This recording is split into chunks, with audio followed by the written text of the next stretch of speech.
You're kidding. Just one shot? They're not all zombies, Doug.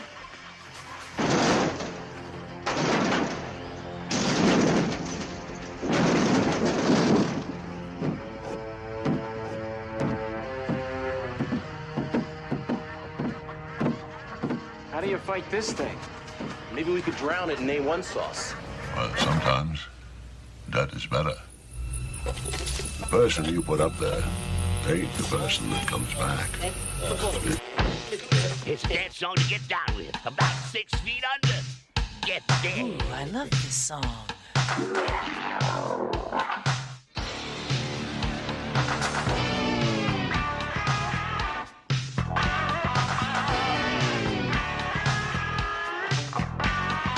I'm hung up in a grave situation. And now we come to the thrilling final episode of our radio drama. Hello and welcome to episode 134 of the Rotten Views podcast. Thank you everyone for stopping by to check out this podcast. I appreciate it. Hopefully this isn't your first episode, but if it is, yeah, it's going to be me rambling, talking about movies and other stuff.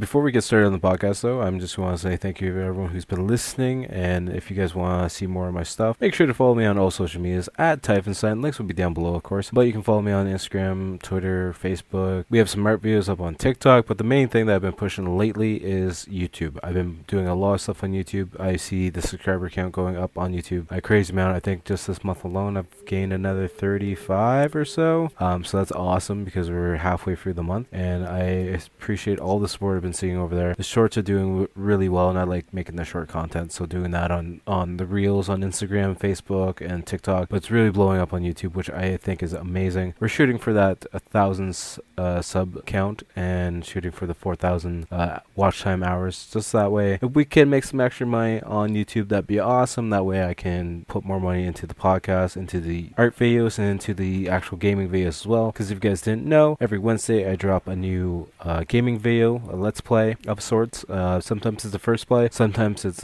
just one and done shot where I just play a game that I haven't played since I was a kid, or a game I have never played to begin with. I've done a lot of those lately, and I'm enjoying them. Usually on the SNES, just reliving some classic games, and they're fun, and some of them are very stressful and very annoying, but that's besides the point. It's just something I enjoy doing, and we're getting back into a video game right now at this point in time that's done by the same creator from Earth and Jim. It's called Skull Monkeys. It's on PlayStation 1. It's one of the games I used to play a lot as a kid, but we're also going to get to some relaxing games because Harvest Moon's now on the PlayStation Store, and I also have it on PlayStation 1 as well. So we're probably going to play that a little bit, and we're also going to jump back into Legend of Dragoon because that's another RPG classic that I used to play on the PlayStation as well. I think that was my first PlayStation 1 game that had 4 discs. I know I've been talking about a little bit other things other than horror movies because I want to branch this podcast out. So it's a little bit more than just the horror movies. I want to do more action movies, comedy movies, and yeah, just branch out, watch a lot of weird movies, a lot of good movies, a lot of bad movies. And, you know, I keep saying it, we're going to have many episodes out every now and then. When I get them out, I don't know. I'm doing pretty good right now, I will say, because I have a catalog, just a few episodes ahead of when I need to put them out. So that's good for the full-length videos. Even though the full-length videos usually only run about 35 to 40 minutes with all the editing, everything in between. But still, I think that's pretty well done for what I have and what I've been doing. So hopefully if you guys can check me out on YouTube, that'd be very highly appreciated, or you know, on TikTok, whatever apps are your preferred, but YouTube being the main thing. I've actually unlocked the community post support section on YouTube, which I think is pretty cool, because actually you're not supposed to have that unlocked until you hit the 1,000 subs. So I don't know why I have it unlocked right now, because I'm only at, I think, close to 500. So maybe it's a glitch in the system, or maybe it's just because I've been putting in the work in. I don't know which one it is, but I'm not going to complain. It might go away at some point in time. If it does, that sucks, but hopefully it's there to stay. I would like it to stay because people seem to like it as well, but we'll have to wait and see. I'm just saying, I've been talking, and I'm trying to kind of make some more content or run time for this episode, because I feel like I'm going to blow through this movie pretty fast, because honestly, I didn't like it at all. You can watch this one on Tubi if you really want to.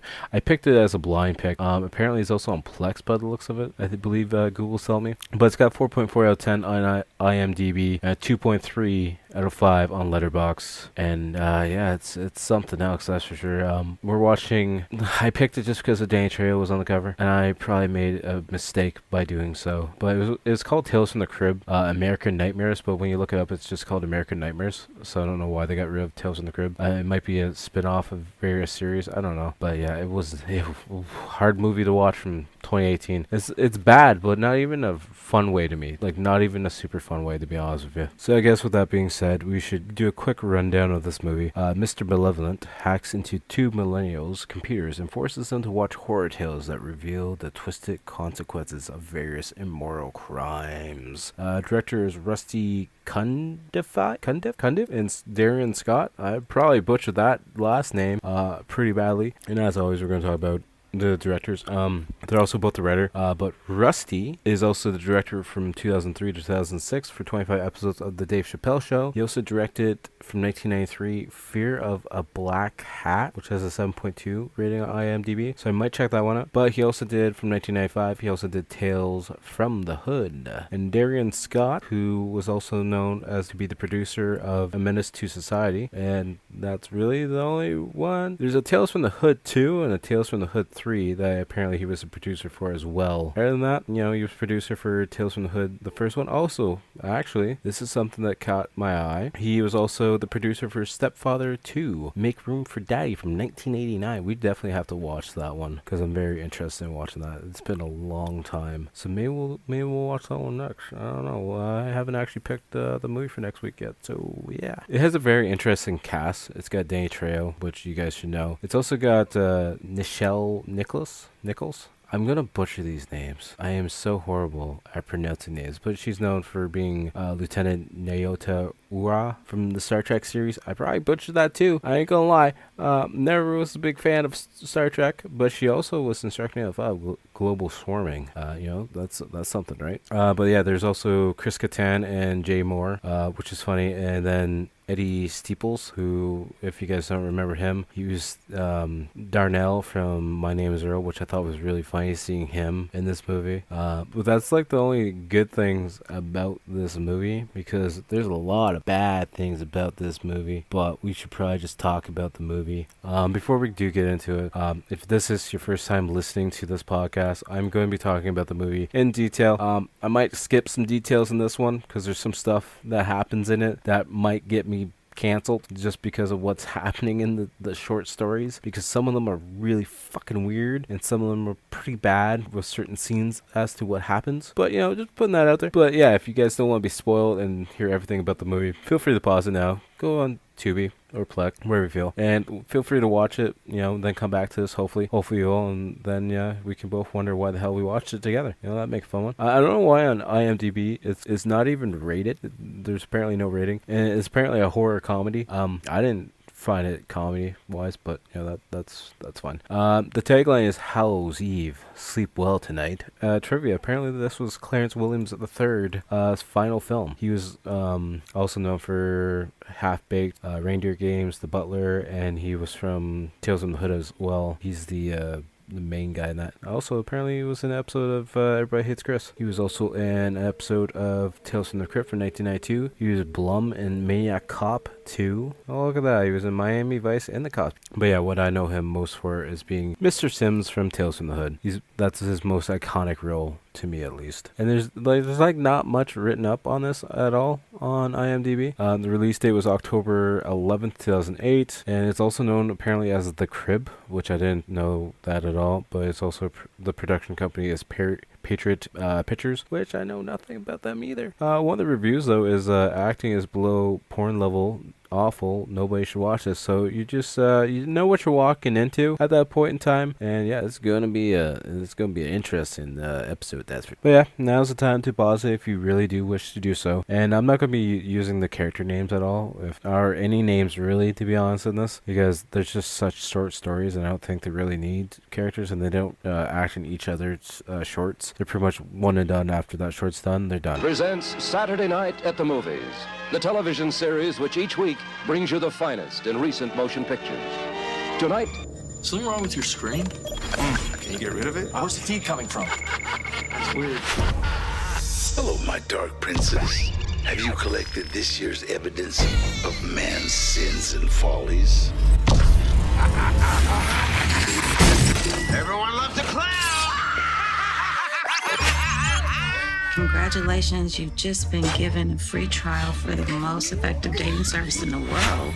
Who the hell you think you are, huh? Do you hear me, mother... This is a story that may rattle you. You must bring this man to justice and find him guilty of murder. Boy Johnson, what have you done with my family? Wait a second. Why? What is your psycho ass laughing at? By midnight tonight, we gonna be in another dimension. I got you! Now this is the most terrifying story of all.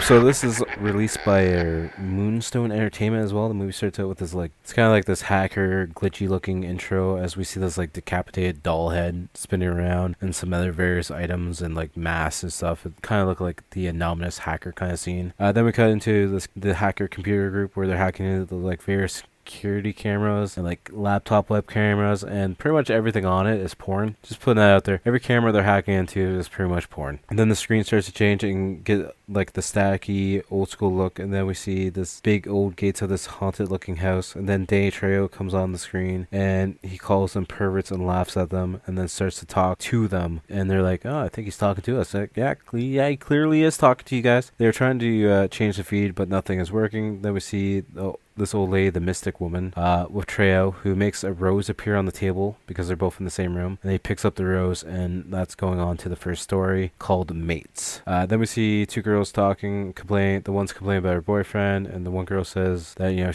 she should write up an article blasting her boyfriend because apparently she's a news columnist of some sort. I'm not sure for what or why she would blast him or what difference it's going to make, but that's besides the point. And she mentioned she would go lesbian, but she likes the eggplant too much, because I'm not sure what I can say where I won't get fucking blacklisted. I know I swear, but I also put the podcast under explicit, so we're just gonna work our way around certain wording and things. I don't know if it fucking matters, but anyways, then the mail carrier drops off some package for her, or a parcel of some sort, and it's a package for a site called Perfect Mates.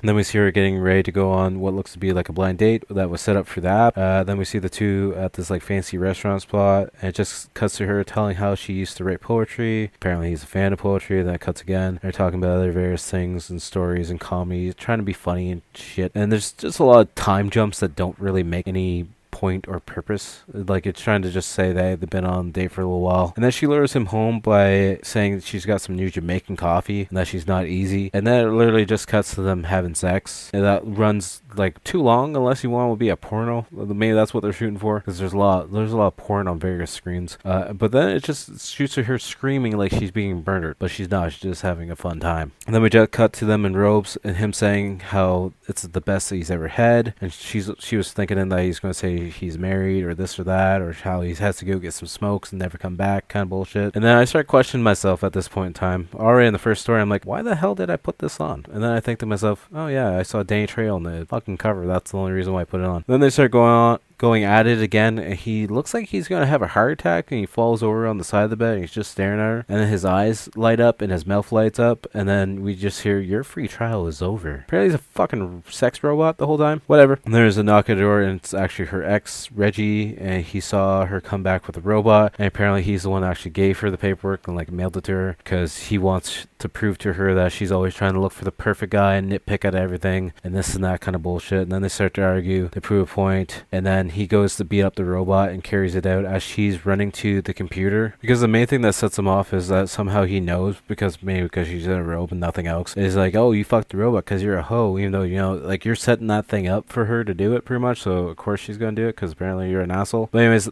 they start getting in a fight with that, and then he goes to grab the robot, drags it out, pretty much starts kicking it as she stumbles over to her laptop to try and set up her credit card so she can get the full purchase of the robot date, so it's not just a free trial. Then he gets mad at her again while the robot's on the ground. He starts to choke her. Then the robot gets back up and tells him to stop. So then the ex tries to beat him up, but nothing's actually affecting the robot because we just hear like the steel underneath him getting like punched, and that's not affecting him at all. So then the guy pulls out a gun to try and shoot the robot, but apparently the bullet just ricochets off the robot and impales the ex in the chest, and then he drops down the ground, and then the robot's like, oh, sorry for your date, you are entitled to a full refund if you wish. And she's all happy. She's like, no, you're good, he's dead, you're fine. He's like, okay, I'll clean up the mess then. And then we cut to see the two hackers at the end of that story laughing it up because they thought it was a good story. Then we see the mystic woman then creates a mallet on the table, which introduces us into our next story, the prosecutor. And then we cut to the story as the lawyer is in court talking about the case at hand. Apparently this guy who's the guy from My Name's Earl, apparently he's being sentenced to death row because apparently he killed, by the sounds of it, a family. And this lawyer is also running for governor of Texas, I believe, or something bullshit like that. I don't know the build up, but this one is Jay Moore, who's playing Raymond, and it's got the guy from My Name's Earl, Eddie Steeples. I don't know why I blank on names. I always blank on names. He's saying how he sent more criminals to death row than anyone ever has. Then we see Eddie in his cell, the inmate who's on trial, or Floyd is his name in the movie. Not that it really matters. But yeah, he's just sitting in his cell, and then we cut to see the lawyer is up in the polls, and his last name is Moreland. It's a Moreland campaign. Then we see this lady showing up to talk to him because it's important. She wants to stop the death row case because apparently it's the wrong guy that she saw, and he's like, well, who else did you tell? And she's like, well, no one. It's like, you haven't told your husband, right? The husband that I got off on some serious cases. So if the public knows about that, it'd be a really bad thing for anyone else to know, right? So he's pretty much blackmailing her to keep her mouth shut. Moreland also believes that sending more people to death row is him doing God's work because he's that type of character. Then we see Moreland at home with his family at dinner, and then we see Floyd in his jail cell just praying, doing his last prayer before death. Then Moreland, his phone rings. It's like the American theme, presidential theme, which is so corny, and it's like a guard or a security agent or his like second in command calling him to let him know that Floyd apparently escaped prison. So Moreland starts freaking out. He goes upstairs to go get a gun. He wants a security to come over to keep his family safe as well. And then the phone goes all stacky while he's upstairs. And then this big storm comes out of nowhere, and the whole power goes out, and there's thunder and lightning all over the place. Once he gets downstairs, we see his family's gone. He goes to look around the home to find them, and then he comes face to face in the dark with Floyd, who shoots a gun at him. Moreland wants to know where his family is and promises to give him a fair retrial if he lets him know where his family is and that his kids are safe. Then we have a little shootout that happens in between each other, and then power comes back on. We hear the kids screaming, so he runs upstairs, and that's when he gets knocked out and falls down all the stairs. And then when he comes back through, or actually before that, we actually see Floyd back in the cell praying some more. And then when Moreland wakes up, we have 3 cops just staring down on him with their guns drawn, ready to fire on him pretty much. And then we see Moreland's family's all dead on the floor, and they're handcuffed. They handcuff Moreland to the railing and keep him inside. And then his second in command kind of guy comes over. He's like, no, Floyd was killed by lethal injection about half hour ago, so there's no way he killed your family. That's when he's like, Moreland's like, well, Floyd shot me, see? And then he goes to show him the wound, but the wound's actually not there. And then we see Moreland in this like lethal injection kind of chair thing. It's really weird. But they also have the watching area, and actually we see Steeples, Floyd, is in the crowd watching, and then that pretty much ends that story. And then the mystic lady creates a rebel flag and shows up, and then Trejo introduces the next story, which kind of sucks that Trejo's only like the crypt keeper in this sense. I wish he actually was in the movie some more, but whatever, that's just a personal thing. I think the next one was called White Flight. This is where the racist stuff really starts, and it's going to get me in trouble. The story starts out with this guy dropping off a delivery package, and the delivery man is Polynesian. He's dropping off at a white guy's house. We find out he's a cop, a former cop, because he gets, I'm assuming, taken off the police force because he beat the crap out of someone who was not white. It might have been a black guy. Apparently he was stealing a car, so he claims. Anyways, he also tells the helper of the Polynesian guy to be careful. He's like, just think of a bunch of food stamps, because the helper is African American guy, and he's just straight up dick. That's when we also find out that he's beaten up. We have a flashback to him as a former cop because the Polynesian guy realizes who he is. He's like, yeah, I'm that guy. Yeah, you're a dick. You're a fucking dickhead. We then cut to the package now inside the home, and they're trying to go away from the racial mixing, as the wife likes to claim, because she's not excited about it, because she's an asshole as well. And they ordered some kind of like fucking time machine portal dimension bullshit, and I don't know why. Again, I'm watching this movie. Anyways, we cut to them with the machine finally set up, and they all have this. That's the wife and the little baby, and then a teenager and him, and they all got to step on these like Lego dimension portals. They look like a larger Lego dimension portal. That's essentially what it looks like. To get teleported away from wherever the fuck they are, because they're going into a different dimension altogether, is what he says. They get teleported to some old desert area where they see this town, and it says "Welcome to White Fork," and then below it says "No blacks allowed." And then it says ever. Oh boy. And of course the guy's all super happy about it and running, excitement, jumping, being like a little kid in a fucking candy store. Then this guy comes out to greet them and tells them, there's some lemonade and stuff in the town square and all that. Get your orientation all set up and whatnot. And then he starts to panic as he looks at the wife and kid. And then he hits the black alarm. Oh boy, what am I doing? Anyways, then we see someone leaving this cop car, and then we see this old like duster sheriff looking guy leaving a restaurant. And three of them come out. And they meet like the new couple that are coming in, and they literally take out these laser looking guns and shoot the wife and the teenager and save the guy and the baby. And apparently this laser gun that kills you from the inside, technology, whatever. So now we have the husband and the newborn left alone, and then they start laughing. It's nothing about black skin. They're making fun of him for being racist. Apparently in this town you're not allowed having black hair. So now is it going like the Nazi route now because you gotta have blonde hair or anything else? I don't know what's going on here. I really don't. And then he mentions how that was his wife and how he's married. And then they take the baby because the baby's gonna be like mixed hair color. And anyways, they're also putting him in jail for sleeping with someone who had black hair. And then this is where it gets really bad because they got disposed of the baby, so they put it in a sack and literally whack the sack off of the gas station pumps, and then they hang everyone out by the sign as he's stuck in a cage. And the whole time the baby scene's going on, he's having flashbacks to him beating up the black guy who stole the car for no fucking reason. So it's essentially payback's a bitch kind of thing. But wow, it's really rough. And then it pretty much ends with that one. And then we see the hackers have control of their monitor system again. We find out one of them posted pictures of this girl who screwed them over. Might have been an ex-girlfriend. I wasn't really paying attention because at this point in time I'm like, why the hell am I watching this again? Anyways, they posted nudes of her and she got very depressed by that, and she actually killed herself the next day. And the one guy's like, well, it probably wasn't her, but actually if that was set her off, then she must have been really weak. You're like, no guys, just don't do it, dickheads. Then trail pops up again on the monitors, and the next story is the Samaritan, which starts out with this clown, which might be the better of the stories. I really don't know. I don't know which one I would pick out of the good stories. Maybe I'll try that at the end of the podcast. Then we see some people driving through the city at nighttime. Then we see inside this old apartment building. It looks really run down, kind of ghetto-ish. Then we see Chris Kattan, of all people, from SNL and Night at the Roxbury, showing up at the door to answer with an oxygen mask on, and this big guy who we find out is the actual escort to the girl showing up. He's like, that's not contagious, is it? He's like, no, it's cancer, born with it, it's fine, don't worry about it. And then that's when we find out is escort and his pimp, or her pimp. I don't know why I said his pimp. Could have been, it's so weird. Then we see Chris showing them around the place, and there's various clown and various circus-themed items. Apparently he has a clown fetish, which is really weird. And I believe the escort's name is Angel. I wrote down Angel. Could have been Rose. I don't know. I'm pretty sure it was Angel, though. She hears noises from behind this door, but doesn't think anything of it. And then Chris wants her to dress up as a clown, so the pimp's like, that's gonna be an extra $400, man.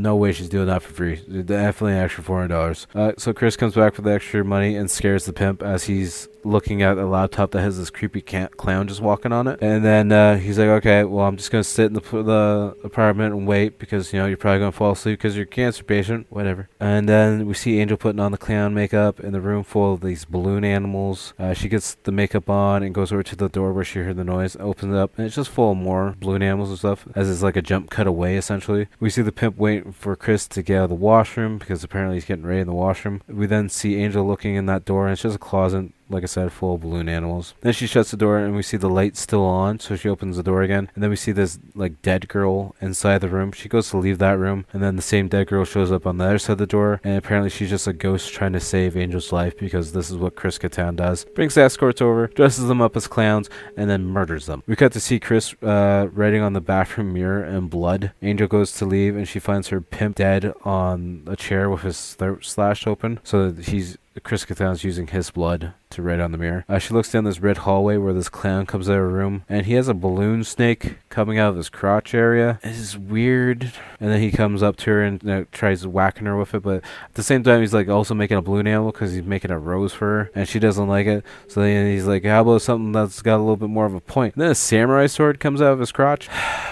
What am I watching? Why am I doing this to myself? I gotta do it because I said I was gonna watch it, but I'm really starting to question it. Anyways, then he starts chasing after her with his samurai sword coming out of his crotch, and he gets it stuck in the door frame or a wall, so he's gotta try and get out. And then she goes into her room, puts a chair up to lock the door, and then he literally comes up to the door and starts pelvis thrusting his samurai sword into the door to break the door, and then pokes his head through like the Shining scene. And it's just really weird. And then the ghost girl comes back, and they grab the crotch sword and slice Chris's own throat with it, and then he dies, and then she goes away, and then the story's over. Then we're on the next story. Hate radio. The hackers think one of the hackers just thinks he saw a picture of himself in Danny Trejo's hand because he was holding a picture frame. And then we cut to this asshole radio host as he's insulting pretty much anyone who's not a straight white person, mainly female though. And then he starts opening the lines for someone to call in. We find out his radio name is Mr. Bluff.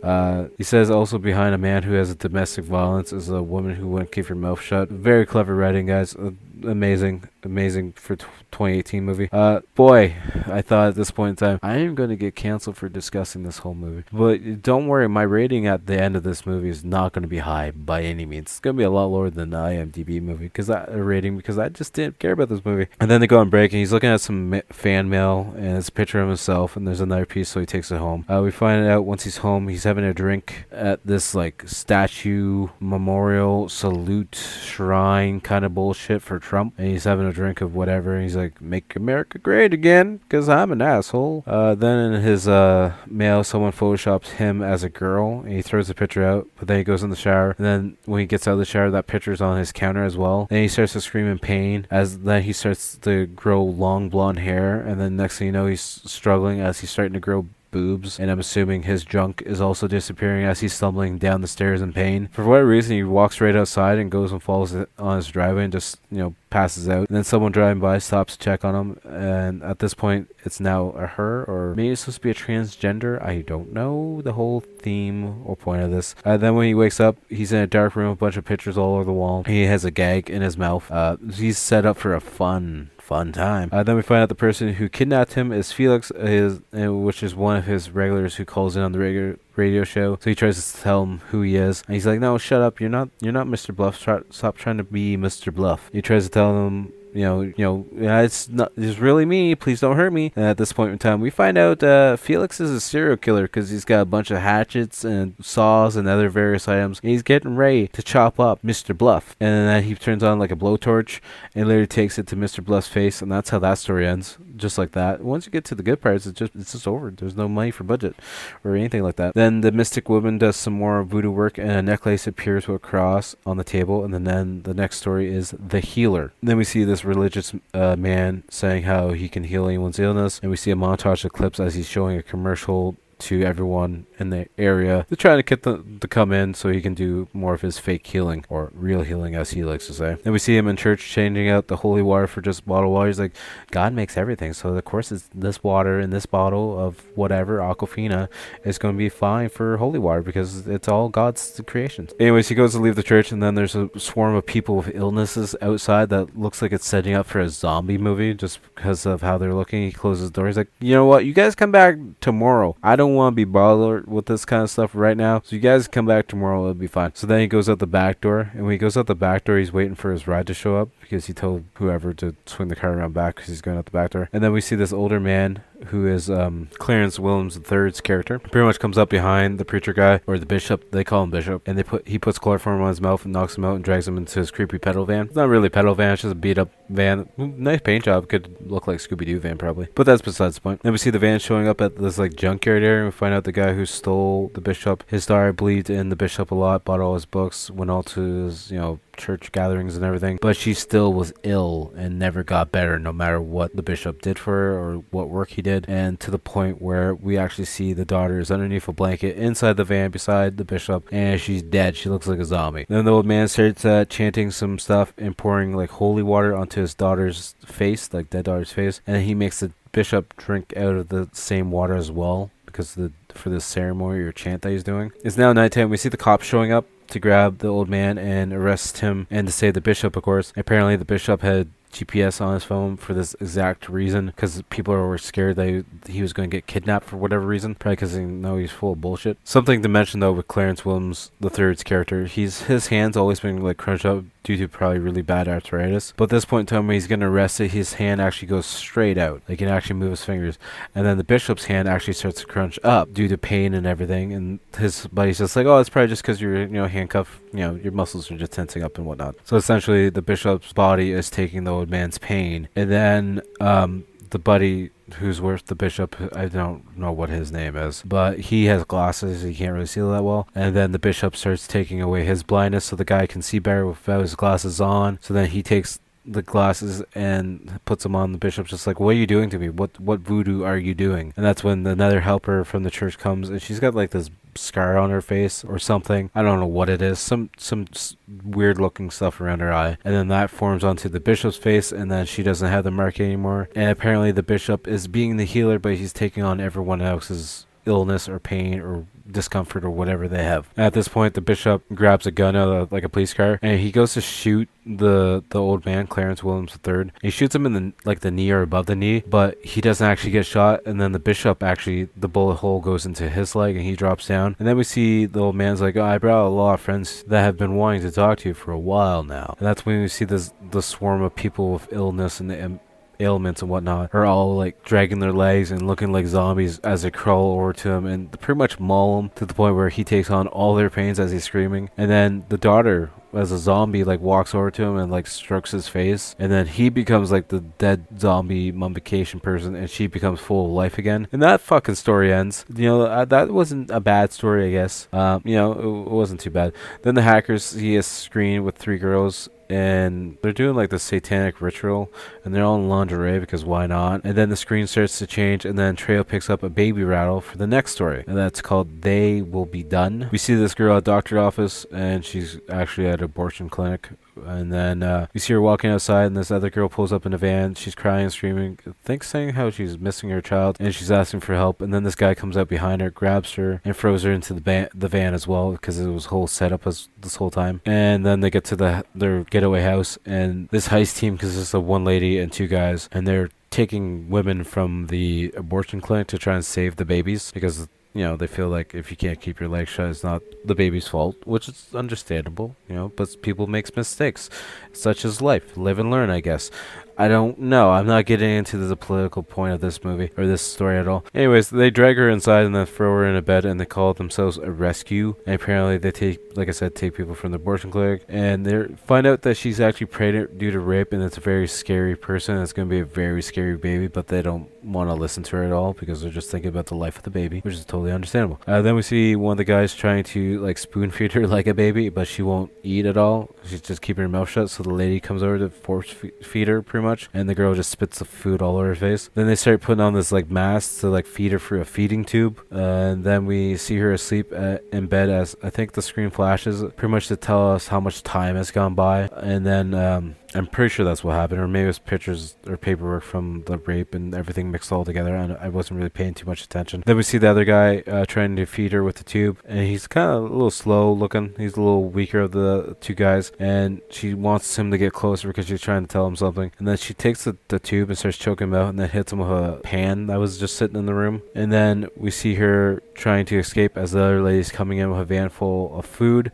She escapes out the back door as the other lady comes in the front door. She's trying to escape and heads down to this like underground tunnel area. Is the one lady says it, because she sends the other guy down it, and then that leads into like this apple farm of all places, and she tries to squeeze through this space between the two buildings, but her belly's too big at this point in time. So then she starts beating the crap out of her stomach, and then one of the other guys grabs her and tells her to stop, pretty much. And then we see her back in bed, and apparently the water is broken, and we see this demon baby inside of her just spinning around, and then it literally shoots out like a torpedo and hits the wall, which I thought was kind of funny, and it's crawling up the wall, and then it drops down onto the ground and it literally grows super fast, and the next thing you know, within seconds, it's a human sized baby, and it's, you know, Satan or demon boy himself, and he literally rips off all the clothes of the other three, like the kidnappers, and then he pretty much says that they're gonna carry his seed, and then one guy's like, nah, I ain't happen, man, I'm a dude, I can't carry your seed, and then Demon's like, yeah, you wanna watch?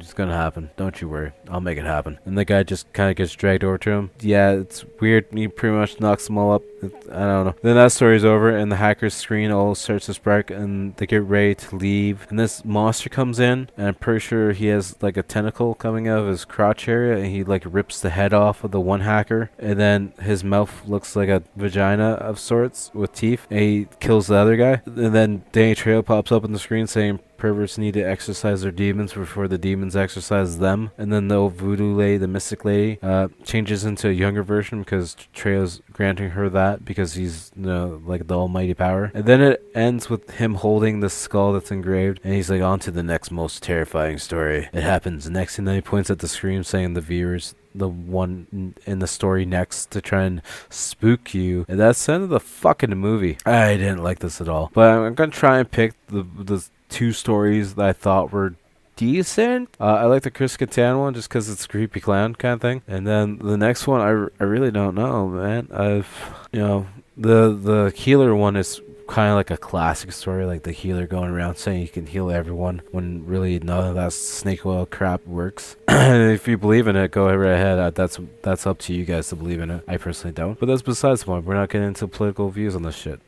That's kind of cool, but also I like the Moreland story with the lawyer who turned into governor, and then he gets executed because he goes on a killing spree and kills his own family. But I think the clown one with Chris Kattan's the better one of all of them. That's just my personal opinion. Maybe it's just because I like Chris Kattan a little bit more than the other people in this. But I do like the Bishop story with Clarence Williams III, because I thought that was pretty cool that he takes all the pain from everyone else. But yeah, this movie sucked. I think it's got way too many stories, and there's some of the stuff it's hard to watch, you know. Credit to them making it. Like I said, it's not even rated on IMDb for some fucking reason. I don't understand why, but it's definitely a different movie, that's for sure. For me, on the Rotten scale, I would give it a 2 out of 10. It's not something I'm ever going to revisit because there's nothing in it that makes me want to revisit it. I picked it because Danny Trejo was on the cover. I didn't know anything about all the other actors that were in. I was surprised when Chris Kattan showed up. I was surprised when Clarence Williams III showed up. I was surprised when Jay Moore showed up. I think that's his name. I think that's the proper way of saying his name. I hope it is. I'm probably butchering it too. I butcher everything, let's be honest. But yeah, if you guys want to check it out, it's on Tubi.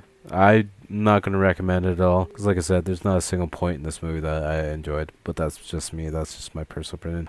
Like I said, it's got like a 4.4 out of 10 on IMDb, so it's not horrible. It's not. I thought it'd be a lot worse. I'm kind of curious what the Rotten Tomato score is, so I'm going to look that up. So just to show you guys, or not even show you guys, to let you guys know, on Rotten Tomatoes, it's called Mr. Malevolent. So this got multiple fucking different names. But yeah, on the tomato meter, it's got 0 reviews. And then on the audience score, it's got a whopping 18% with less than 50 ratings. Yeah, it's not that good of a movie. Definitely not. But, you know, that being said, we gotta find what movie we're gonna watch next week. It's funny, on this one, they have Felix, the guy from the radio thing, as being the main actor. But he's only in it for a couple minutes, when Danny Trejo's only in it for a couple minutes at a time, but still, he's much more recognizable than the other guy, but that's besides the point. Alright, decide what movie we're gonna watch next week. I'm a little bit more excited about this one. Like, I haven't watched it in a while, but it's got 9% Google user positive reviews. It's got 6.7 out of 10 on IMDb, 89% Rotten Tomatoes. You can apparently watch this movie for free on Plex if you guys have that app. I do, so I'm gonna be watching it there. We're gonna watch The Stepfather from 1987. It's also on Amazon as well if you want to watch it on there. It's a horror thriller for an hour and 30 minutes, so that should be a lot better than this crap. I want to watch a movie that I know is solid than picking around other one off of Tubi. We'll keep doing the random ones off of Tubi, but I want to keep them spaced out a little bit. That way I know what I'm getting into, and that way you guys don't really get bored with the movies I'm watching. So that's my plan. So hopefully you guys will all check that movie out next week, and I look forward to watching it and talking about it. So thank you guys for checking out this podcast. If you made it this far, I appreciate it. Again, if you want to follow me on any of the social medias, Twitter, Instagram, Facebook, YouTube being the big one, TikTok. I think those are all the main ones, right? I believe so. It's at Typhon Sun. You can find me on all of them. Like I said, YouTube being the big one. Daily art videos coming out pretty much. A weekly gaming video, and we're also got the backlog of the podcast going up as well. So definitely check all those ones out. Apparently people seem to like all the stuff, so that's a plus in my books. And also, as always, check out the outro band, Blood Opera from Toronto. It's a Toronto-based horror band. Very cool guys. They make some very cool horror-themed inspired music, and you can check them out with the links below. But you can find them on Instagram, Spotify, SoundCloud, YouTube, Facebook, all the major things you can find anyone on. Definitely check them out and give them a review, favorite some of their songs, you know, give them some listens. Yeah, until next time, I'll talk to you guys all later. Peace! What's